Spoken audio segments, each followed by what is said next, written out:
একজন কুমার জঙ্গলের মধ্যে মাটি খোঁড়ার সময় খুবই চমৎকার সুন্দর একটি পাথর পেল।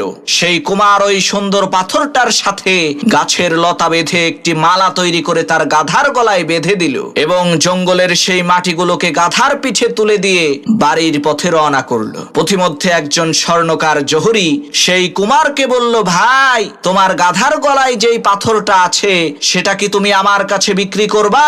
তখন সেই কুমার বলল, হ্যাঁ, বিক্রি করব, তবে দাম কিন্তু 100 টাকা। তখন সেই স্বর্ণকার জহুরি বলল, আরে মিয়া, 50টা টাকা দেব, দিবা নাকি কও? তখন সেই কুমার বলল, না ভাই, এত অল্প দামে পাথরটা আমি বিক্রি করব না। এই বলে সেই কুমার সামনের দিকে রওনা করলো। পথিমধ্যে আরেকজন স্বর্ণকার জহুরি সেই কুমারকে বলল, ভাই, আমি তোমাকে 1000 টাকা দিচ্ছি, বিনিময়ে তোমার গাধার গলায় থাকা ওই পাথরটা আমাকে দিয়ে দাও। কুমার বলল, ঠিক আছে, নিয়ে যাও। কিছুক্ষণ পর প্রথমের সেই স্বর্ণকার এসে বলছে, কি ভাই, পাথরটা কি বিক্রি করে দিছো নাকি? কুমার বলে, হ্যাঁ। তা কত টাকা বিক্রি করছো?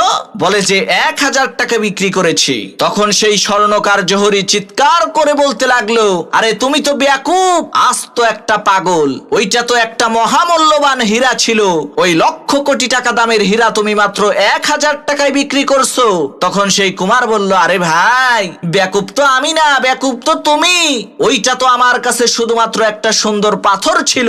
ওইটার যে কত মূল্য তা তো আমি জানতামই না। কিন্তু তুমি ওই পাথরের মূল্য জানার পরেও শুধুমাত্র 50 টাকার লোভ সামলাতে না পেরে লক্ষ কোটি টাকার সম্পদ হারাইছো। প্রিয় ভাইরা আমার, আমরা ওই বেয়াকুব স্বর্ণকার জহুরির মতোই। আমরা জানি জান্নাতের মূল্য যে কত, কিন্তু 50 টাকার সামান্য এই তুচ্ছ দুনিয়ার লোভ সামলাতে না পেরে আমরা চিরতরে জান্নাতকে হারিয়ে ফেলি।